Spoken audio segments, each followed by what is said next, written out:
What's good, unapologetic gang? So happy to see you guys. Got to make sure I'm guarding my things here because things can get a bit crazy.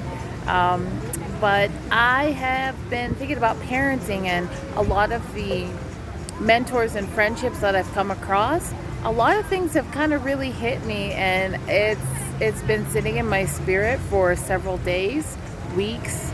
I think it's been almost about a month now since I left some of these conferences and meeting a lot of these people who have become really good friends, colleagues, mentors, partners in growth. So one of the things that really hit me was, you know, seeing of there we go. That should be a bit better. Seeing one of the mentors, he is very tough. But once he got around his family, there was no discipline. They were just like these wild kids, like running all over the place, climbing on top of him.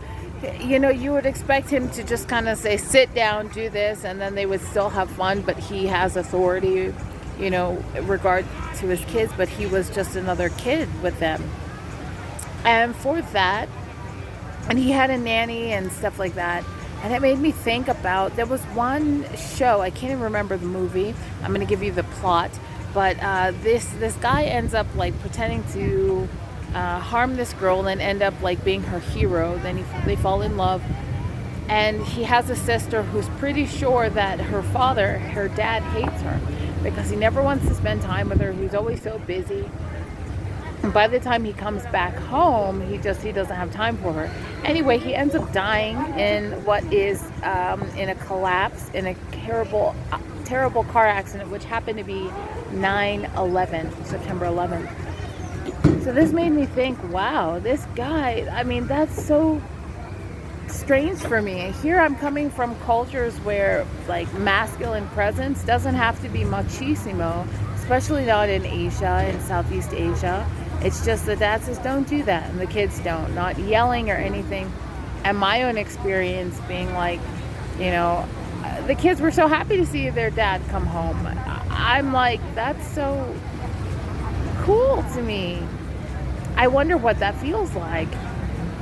So I want you all to, I hope that was rain. Something just kind of like plopped on my arm, and I'm like, I hope that was rain. Doesn't look like any kind of bird was up there, so I think I'm in good hands right now. So this was so interesting that, you know, maybe we make a vow to be some kind of way, even if our personality has to change inside of business, inside of our homes. What is that like? And why am I talking about this? Because I've had series of connected conversations with other people.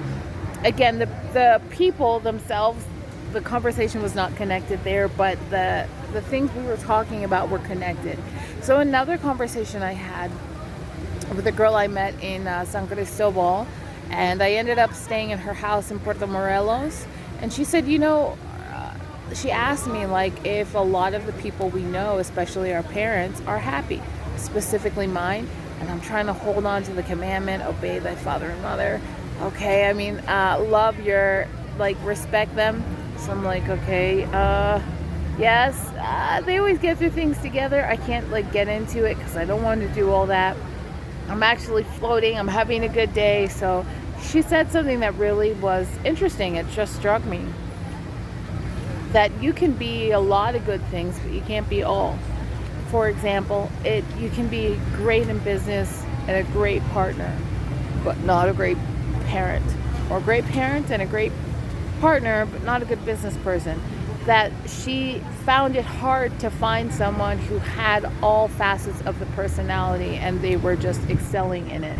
Now, her complaint was that when she was growing up, like her, she thought somebody else was the most amazing parent. She said, wow, this man he's a parent, even though he's separated from his wife. He still checks in with his daughters and says, how do you feel about that? Is that okay with you? How do you feel about that? And I didn't want to get in there. I just had to pull back and have that very objective thinking. And what I communicated to her was, you know, sometimes in some families, not all personalities are going to be perfect. Oh, my water's knocked over here. Not all personalities are going to mesh in each family unit. So for example, in my family, I think like my junior sister is awesome. My dad and my junior sister are a perfect pair. She doesn't need a lot of stuff. In fact, he's her favorite. She's his favorite. And so, like, they don't need much. She doesn't need, like, encouragement and, hey, Dad, talk to me about my feelings. He doesn't have time for that. And she's not a feeling person either. So they're a perfect match. Depending on the type of personality inside of the family, it can just completely be a different bag of nuts, right? So for this, I'm just thinking, wow, when it comes to parenting, when it comes to making sure we as the next generation are parenting this generation upcoming, how are we loving them in a way that is not in comparison to what we had, not in spite of what we had, but in order so we can get to the things that we want our children to do. I mean, when I was at this conference, there was another woman. She's very masculine. She said somebody else came to marry her after her divorce and said, listen, my kids are my kids. You're not their dad. You're their friend. So anything that happens, they're going to need a friend and you can talk to them. But all the money goes in my account. Don't ask me how I'm spending it, but you'll have your own issues. But don't get into the finances. And the way she was raising her kids was, look, she was from Michoacan, and she said, I didn't have a bed to sleep on, and I'm giving all my kids these options so they don't have it. Look, I got you the car, the business I have got you the car, got you this, got you that. She's into material. I believe in both material and emotional investment. If we're not invested in our children's emotions, spending time with them, and understanding their love languages and understanding how they maybe need help developing or understanding things that may happen and being prepared for some of the situations that would maybe go awry, we're doing them an injustice. Like someone I knew in my previous years said, if my child ever has that happen, I'm sending her to a psychiatrist. And I was like, maybe you need to communicate why you're doing that. Maybe that doesn't just work, and not talking about it doesn't work for anyone. That's doing a huge disservice to people. Now, there were amazing things that I felt like my own parents did when in comparison to watching other people and their children, how maybe they're not so, in their early years, they're not talked to, or they're just kind of like avoided, and then kind of like, oh, let's change the baby's diaper. They're not interacted with that much. So that is something I feel like they did when I was younger. I think they did a good job of that. Parenting and like disciplining, maybe not so much. I saw a lot of scary things. And I didn't want to get into that in the last video about my clients. But, some disciplining is actually causing more pain than comfort. So like potty training, I realized kind of growing up, none of my siblings really understood potty training very well because my parents they were kind of busy, and that just seemed like, we said wipe your butt, we said watch your credit, without actually walking us through that process. So this was undoubtedly very hard for a lot of us, but in the way that we're punished was harsh. Like the person my parents adopted, she didn't, instead of being, making the kid feel disgusting about something like this, just loving them. Listen, look, let me show you how to do this, okay? And it's all right. Just we want to make sure we get it right. I mean, it's not comfortable, but we're going to get through this, I promise you. But that wasn't the situation.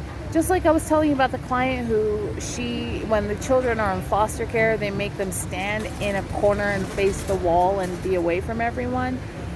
My dad made this girl put her underwear on the inside out and like the dirty part and like wear it like this so she was breathing it in. I mean, that's maybe what you would do to a pig or a dog, but not to a human being. So a lot of things had been hard, harsh, and painful kind of to observe. And I want to just kind of remind us, if we're going to do this, we want to take a vow, okay? All of us together, we want to vow that, are you ready? That we're not going to make our children feel like a burden this time upcoming. Nothing that they need to do is a burden. Not to make them feel like they're just another mouth to feed. Not to feel like, oh gosh, I paid your school fees and you can't do this. We know you're stressed, but listen, like as parents coming into the game, we chose to do this. We chose the school we wanted our children to go to. We chose to either travel or sit and pay the mortgage. So don't make any child suffer because of it. In this upcoming season, we want to make sure that we are focused on being the best version we can in all areas of our lives. In this upcoming season, we want to make sure that we are really watching and guarding and preparing ourselves for the things that are to come. This means working on old wounds. It's kind of like, oh. Yeah, I know. It means working on old wounds and addressing them. It means coming forth and shining light on some of the jacked up parts that just went down, so we can move forward and begin to love in the right context. If it is true, you guys comment below. Do you feel like that? Do you feel that, oh my gosh, like there's no way you can be everything? Like that would just be super weird. Like you're a great partner in your marriage. You're a great business person. You're a great parent. You're a great daughter. How does that work? I want you guys to really, if you believe that that's true, I believe it can be, but we have to work at it. And it's not easy. It's like a 24/7 kind of deal. And also comment below if you have like either, what is your personality type with your parent? Is it kind of like, well, love them from afar. Love them, but I wish them well. We haven't spoken in a few years, but I love them. Or are you somebody who's every single day, you can't really get away from them because you just want to tell them everything about your life? Yeah, I'd love to hear from you guys. But yeah, let's make that vow this season, even in the as upcoming generation, for our children who are babies or little toddlers, even like adults now. Let's make a vow not to make them be a burden, that they're not burdening us with anything. We genuinely want them. And see what this is like. You know, we have like a few months until the end of the year, so let's make this a next habit. So coming into the next year, we're not saying, okay, now that they know that I want them around, what's the next step in our relationship? That can be the next one. All right, guys, I'm gonna head out. I have been working on myself as well, and the thing that I'm working on is just kind of like taking a lot of energy. So I need to conserve it so I can use it. I will see you guys soon. All right, bye.